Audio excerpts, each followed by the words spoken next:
Besides that, what should be the ideal food habit for diabetic patient? So a food which is good for any other person is also good for a person with diabetes. So you having diabetes or someone in your family having diabetes does not give others a right to instruct them what to eat and what not to eat, because if that person needs to eat healthy, you also need to eat healthy. So that is a disclaimer here, that there is no special food for a person who has diabetes, but the aim of eating food is to get nutrition, but not too much of calories. So a balance between nutrients and calories. And second aim is that we want food items which are heart healthy, so that in long term heart protection can be there. So the kind of diet which we advise is called healthy eating plate. It's difficult to keep on calculating calories, carbohydrate, protein, and that's not recommended anymore. That's too cumbersome and practically not possible.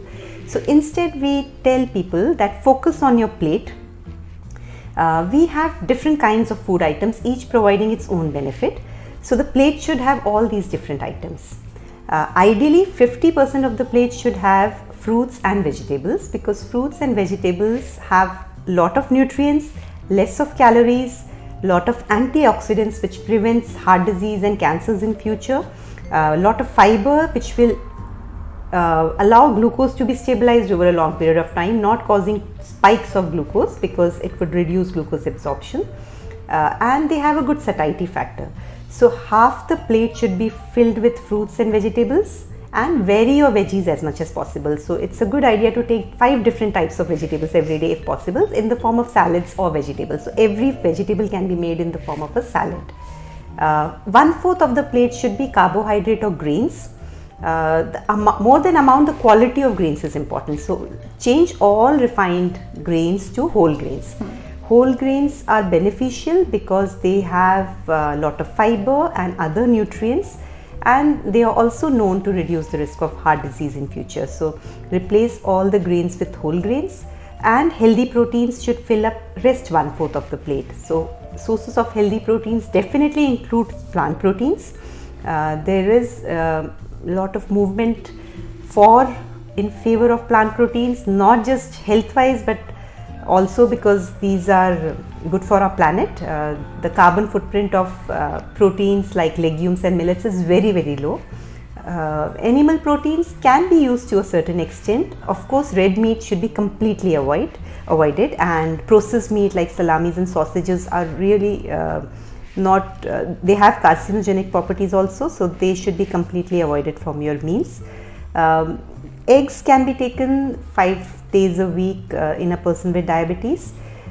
Chicken and fish can be taken. Fish is recommended thrice a week, chicken once a week if cooked properly, not with too much of oil, etc.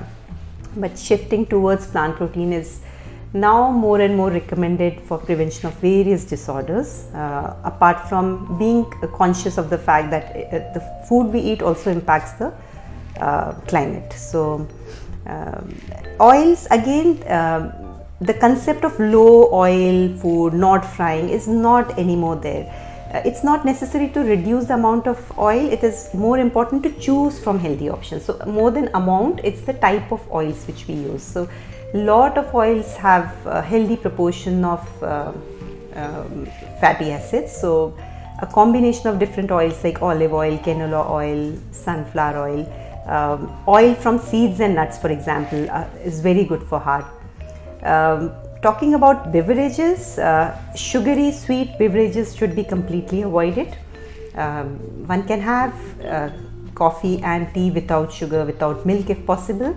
Milk also not more than 2 servings a day, so 2 small cups at the most. There is still a lot of controversy about milk intake and complications, but we are not going for 0, but not too much of milk in the diet is any more recommended. So I think that covers most of it.